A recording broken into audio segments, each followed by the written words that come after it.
Ahí fuera solo ven un rayo de luz.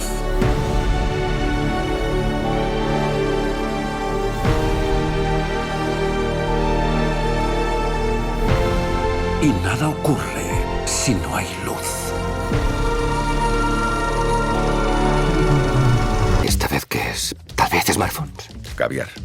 Te ofrecen 30.000 euros, pero di que sí. Además, todo queda en familia. Le he seguido, ha entrado en una tienda, no sé con quién, es un tipo peligroso, me ha mentido. Para, mírala, qué contenta está. Mírala.